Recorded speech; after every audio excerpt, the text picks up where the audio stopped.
नमस्कार, आप देख रहे हैं वन उत्तराखंड। आपके साथ हूं मैं सदफ फातिमा। खबरों की शुरुआत करने से पहले नजर इस वक्त की हेडलाइंस पर। सीएम आवास पर हुआ सुंदरकांड का पाठ। राज्यपाल गुरमीत सिंह और मुख्यमंत्री धामी ने किया पाठ। स्वाति मिश्रा और विवेक नौटियाल ने दी भजनों की प्रस्तुति।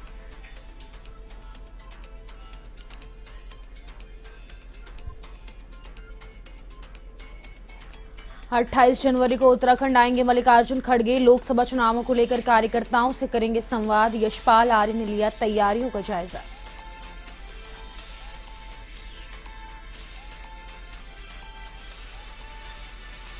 लोकसभा चुनाव को लेकर गठजोड़ की राजनीति शुरू। भाजपा ने चलाया सदस्यता अभियान। कांग्रेस ने भी की शुरू की सदस्यता अभियान की तैयारी।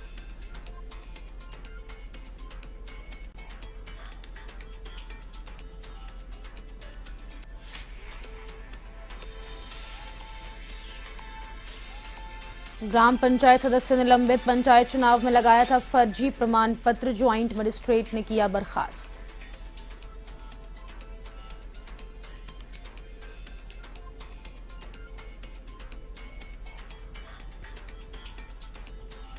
दून अस्पताल में मरीजों की बड़ी परेशानी। इमरजेंसी विभाग में एम्बुलेंस चालकों की कमी। केवल 2 चालकों के भरोसे चल रही एम्बुलेंस।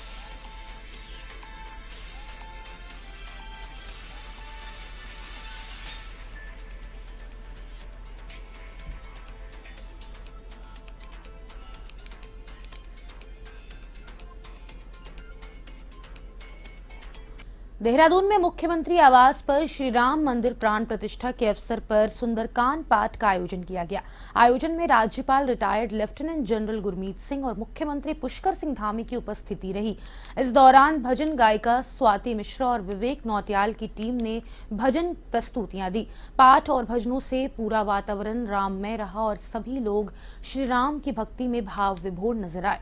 वहीं राज्यपाल और मुख्यमंत्री ने स्वयं भी सपरिवार सुंदरकांड का पाठ किया और भगवान राम की आरती कर आशीर्वाद प्राप्त करने के साथ देश की खुशहाली और प्रदेशवासियों के मंगलमय जीवन की कामना की।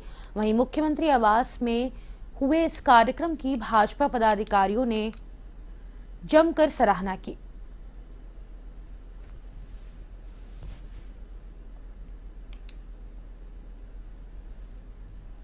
राम के वजूद पे हिंदुस्तान को नाज, अहले नजर समझते हैं उनको इमाम हिंद। मुस्लिम समाज के स्कॉलर्स ने जिन्हें इमाम का खिताब दिया हो, मुझे लगता है उनकी जितनी तारीफ बयान की जाए उतनी कम है। आज माननीय मुख्यमंत्री जी के आवास पर जो कसीदे पढ़े जा रहे हैं भगवान श्री राम की शान में, मुझे लग रहा है उसमें हम सब शामिल हैं और देश का मुसलमान आज भगवान श्री राम के इस खूबसूरत जो प्राण प्रतिष्ठा कार्यक्रम है उसमें सम्मिलित है। कांग्रेस के राष्ट्रीय अध्यक्ष मल्लिकार्जुन खड़गे 28 जनवरी को उत्तराखंड के दौरे पर रहेंगे। राजधानी देहरादून पहुंचकर मल्लिकार्जुन खड़गे कांग्रेस के बूथ स्तर तक के कार्यकर्ताओं के साथ संवाद करेंगे। कांग्रेस राष्ट्रीय अध्यक्ष के दौरे को प्रदेश कांग्रेस के लिए काफी अहम मान रही है। हरिद्वार पहुंचे नेता प्रतिपक्ष यशपाल आर्य ने मल्लिकार्जुन खड़गे के दौरे के बारे में जानकारी देते हुए बताया कि अध्यक्ष कांग्रेस नेताओं और कार्यकर्ताओं से संवाद कर आगामी चुनावों के लिए उनमें जोश भरेंगे। आर्य ने प्रदेश सरकार पर निशाना साधते हुए कहा कि मुख्यमंत्री लगातार प्रधानमंत्री नरेंद्र मोदी से मुलाकात कर रहे हैं, लेकिन प्रदेश की बेहतरी के लिए उसका कोई असर दिखाई नहीं दे रहा है।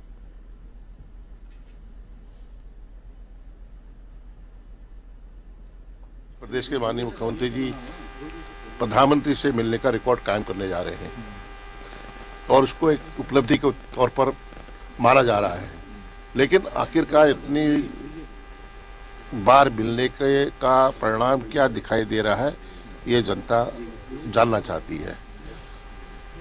यह प्रदेश 1,00,000 करोड़ के कर्ज में डूबा हुआ प्रदेश, डबल इंजन की सरकार, यहाँ पर किसानों की आय दुगनी करने की जो बात कही थी 2022 में। लोकसभा चुनाव जैसे नजदीक आ रहा है वैसे वैसे ही गठजोड़ की राजनीति भी शुरू हो चुकी है। एक ओर जहां भाजपा सदस्यता अभियान चला रही है और विपक्षी दलों के नेताओं को अपनी पार्टी में शामिल कर रही है, तो दूसरी ओर कांग्रेस भी अन्य दलों के कई नेता शामिल होने की बात कह रही है। कांग्रेस के प्रदेश अध्यक्ष करण माहरा ने कहा कि अन्य दलों के कई नेता कांग्रेस में शामिल होने की इच्छा जता रहे हैं, लेकिन हमारे यहाँ जब भी ज्वाइनिंग होती है तो पूरी प्रक्रिया के तहत होती है। करण माहरा ने कहा कि कांग्रेस में ज्वाइनिंग से पहले हम अपने लोकल लीडरशिप से बात करेंगे।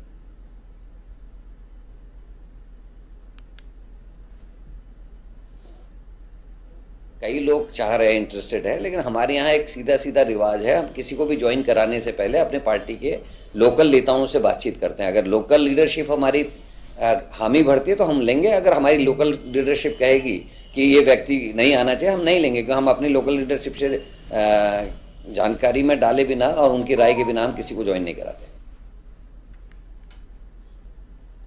आगामी 25 जनवरी को प्रधानमंत्री नरेंद्र मोदी युवाओं के साथ संवाद करेंगे, लिहाजा भाजपा युवा मोर्चा ने इसकी तैयारी शुरू कर दी है। युवा मोर्चा के प्रदेश अध्यक्ष शशांक रावत ने बताया कि युवा संवाद कार्यक्रम को लेकर प्रदेश की सभी 70 विधानसभाओं में युवा मोर्चा कार्यक्रम का आयोजन रहेगा, जिसमें प्रत्येक विधानसभा में 1000 युवाओं का लक्ष्य रखा गया है, जो कि प्रधानमंत्री मोदी जी के युवा संवाद को सुनेंगे। इसके लिए युवा मोर्चा के सभी जिलाध्यक्षों को जिम्मेदारी दी गई है, साथ ही कार्यक्रम की तैयारियां भी शुरू कर दी गई है।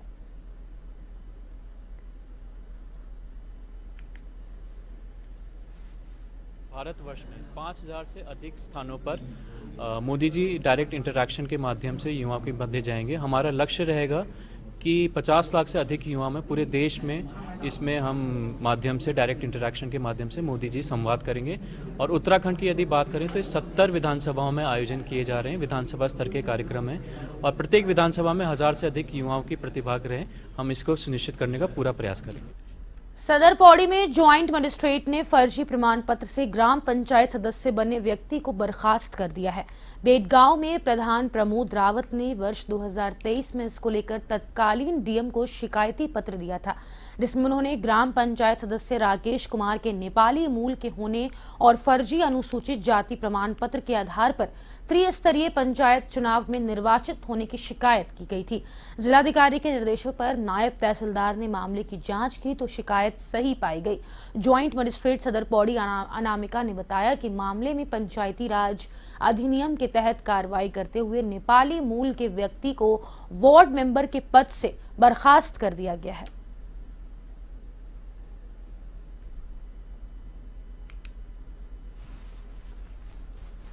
इनको जो ये वार्ड मेंबरशिप मिली थी वो कास्ट बेसिस पे मिली थी, एससी कैटेगरी, और जब इसकी शिकायत आई कि जो इनका सर्टिफिकेट है वो गलत है तो इसकी प्रॉपर जांच हुई और इसको निरस्त किया गया। एक बार जब ये निरस्त हो गया तो क्योंकि ये जो सीट थी वो हमारी रिजर्व थी और इसी रिजर्व कैटेगरी में इसको लड़ा गया था, तो इसको पूर्व मेरे खिलाफ एक नेपाली द्वारा अनुसूचित जाति का मुकदमा दर्ज किया गया था, जिसमें मुझे 7 दिन तक भी जेल रहना पड़ा, जो कि एक गंभीर विषय है।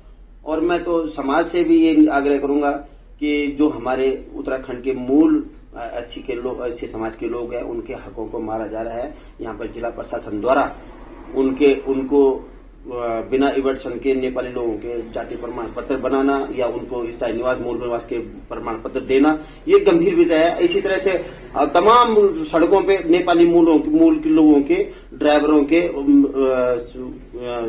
वो बन रहे लाइसेंस बन। उत्तराखंड में आई फ्लू के मरीजों की संख्या में लगातार इजाफा हो रहा है। इसके कारण आई फ्लू की दवाओं की खपत भी बढ़ गई है। इसके मद्देनजर स्वास्थ्य महकमे अलर्ट मोड पर आ गया है। दून अस्पताल के चीफ मेडिकल सुपरिटेंडेंट डॉक्टर अनुराग अग्रवाल ने बताया कि अस्पताल प्रशासन के पास सभी दवाइयों का स्टॉक पर्याप्त मात्रा में उपलब्ध है। इसके अलावा नेत्र रोग विशेषज्ञों को भी विशेष एहतियात बरतने की सलाह दी गई है। डॉक्टर अनुराग अग्रवाल ने बताया कि आई ड्रॉप्स का भी पर्याप्त मात्रा में स्टॉक अस्पताल के पास उपलब्ध है।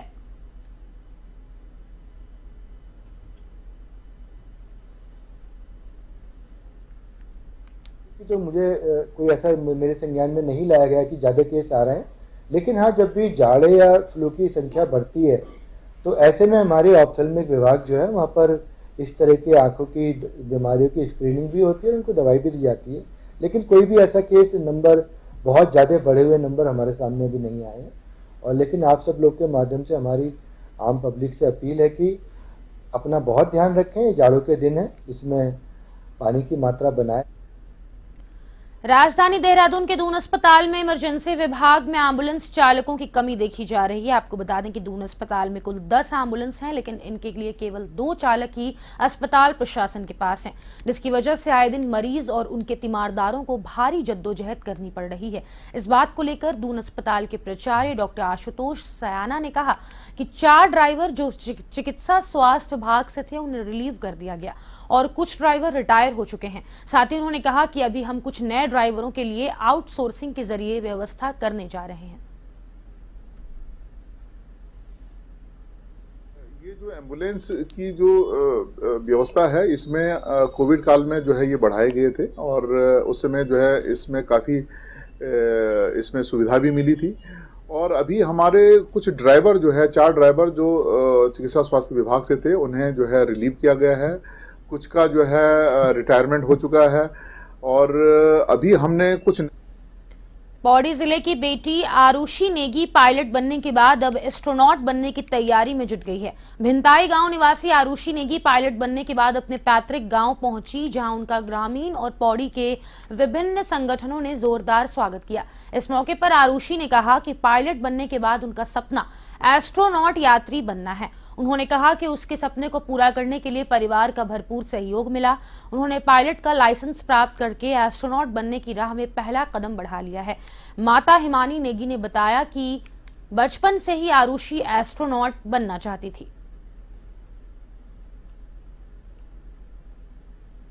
पौड़ी गढ़वाल से हूँ और मेरा गांव भिताई में है। मुझे अभी कमर्शियल पायलट लाइसेंस का मिला है और अब मैं पायलट बनने की चाह में हूँ। बचपन से मेरी इच्छा थी कि मैं एस्ट्रोनॉट बनूं, तो उसमें एविएशन का करा है और मैंने डुअल डिग्री करी है यूनिवर्सिटी ऑफ वाटरलू से। बैचलर्स ऑफ साइंस भी है मेरे पास, तो मेरी आशा है कि किसी दिन एस्ट्रोनॉट बनेंगे। अयोध्या राम मंदिर दर्शन के लिए जाने वाले यात्रियों को राहत देते हुए हल्द्वानी डिपो ने भी अब बस सेवा शुरू करने का निर्णय ले लिया है।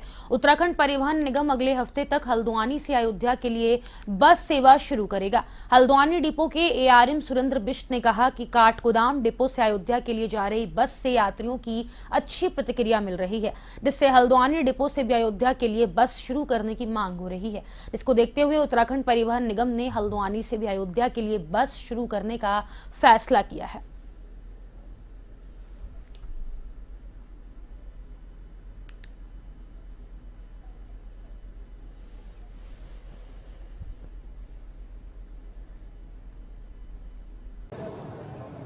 राम राज्य शोभा यात्रा में आप सबके उपस्थित होने पर मैं सभी राम भक्तों को, राम भक्त भाई बहनों को मैं अपनी ओर से भी आप सबके इस उत्साह को देखकर लग रहा है और अभी जैसा मुझे बताया गया है कि पूरा देहरादून आप सबके स्वागत के लिए तैयार खड़ा है। जय श्री राम। मैं भी आप सबका अपनी ओर से स्वागत करता हूं, आप सबका अभिनंदन करता हूं और आप सबको बधाई देता हूं कि आप एक ऐसे शुभ अवसर का उद्घोष कर रहे हैं जिसकी प्रतीक्षा हम पिछले 500 से वर्षों से भी अधिक वर्षों से कर रहे थे। भाइयों बहनों, आज बड़ा सुंदर अवसर है कि भगवान राम का मंदिर वहां बनने जा रहा है, जिसके लिए हम सब लोग गली गली में घूम घूम के नारे लगाया करते थे कि राम लला हम आएंगे। क्या कहते थे, जरा जोर से बोलिए। राम लला हम आएंगे, राम लला हम आएंगे,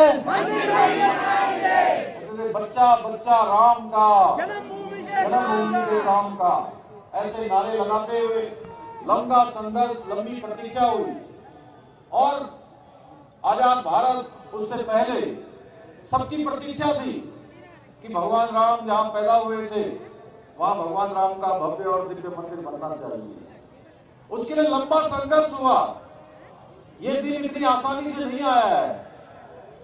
इस दिन को देखने के लिए, इस पल को साक्षी होने का जो सौभाग्य हमको मिला है, इसके लिए न जाने कितनी माताओं ने अपने पुत्रों को कुर्बान कर दिया, कितने बहनों ने अपने भाई को कुर्बान कर दिया, कितने छोटे छोटे बच्चों ने अपने पिता को खो दिया, तब जाकर हमारे साधु संतों ने, पूज्य साधु संतों ने कितना बड़ा वहां पर बलिदान दिया।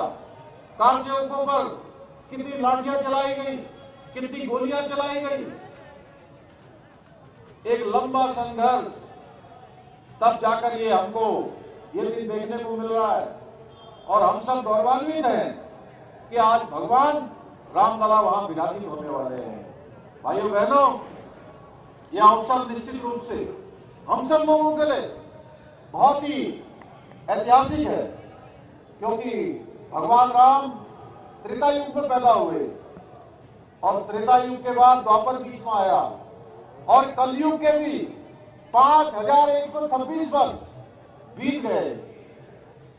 और उसके बाद उस समय जिन लोगों को ये राम राज्य देखने का अवसर मिला, भगवान राम को देखने का अवसर मिला, उस समय की अयोध्या को देखने का अवसर मिला, उसके बाद अगर किसी को ये अवसर मिल रहा है तो हम सब लोगों को मिल रहा है।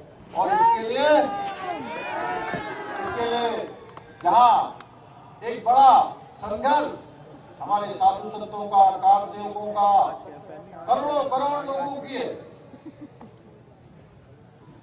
एक लंबे संघर्ष की कहानी के बाद ये पल मिल रहा है, वहीं हमारे प्रधानमंत्री आदरणीय नरेंद्र मोदी जी का नेतृत्व भी, उनके नेतृत्व ने भी ये मार्ग हमको प्रशस्त किया कि भगवान राम की जन्मभूमि के स्थान पर भव्य और दिव्य मंदिर बनेगा। भाइयों बहनों, आज भव्य दिव्य मंदिर बन रहा है। और उत्तराखंड का भी हमारा बड़ा एक नाता रहा है भगवान राम से। यही देवप्रयाग के पास भगवान रघुनाथ जी का मंदिर है और उस रघुनाथ जी के मंदिर के बारे में मान्यता है कि भगवान राम जब अपने पिताश्री को तर्पण करने के लिए यहाँ आए थे तो उस समय उनको पितृयज्ञ यहाँ पर करना पड़ा। उसकी बड़ी कहानी है। इसके साथ साथ राजा दशरथ जब अपने पुत्रों की प्राप्ति के लिए बड़ा यज्ञ कर रहे थे और यज्ञ उन्होंने कहा किया, यज्ञ उन्होंने किया मां सरयू के किनारे। और मां सरयू कहां से जाती है? मां सरयू हमारे ही इस देवभूमि उत्तराखंड से अयोध्या पहुंचती है। तो इस नाते एक गहरा संबंध हमारा है और हमारे उत्तराखंड के सभी भाई बहन राष्ट्र भक्त भी है और राम भक्त भी है। मैं आप सबको कह सकता हूं कि बड़ी संख्या, चाहे कार सेवा करनी हो या भगवान राम के इस यज्ञ में अपनी आहुति देनी हो, उत्तराखंड के लोग हमेशा बढ़ चढ़कर आगे रहे हैं। इसलिए हमने सरकार की तरफ से यह तय किया, जहां 22 तारीख को हम इसको अवकाश के रूप में हमारे स्कूल, कॉलेज, सभी जो भी सरकारी संस्थान है उन सभी में हम छुट्टियां करेंगे।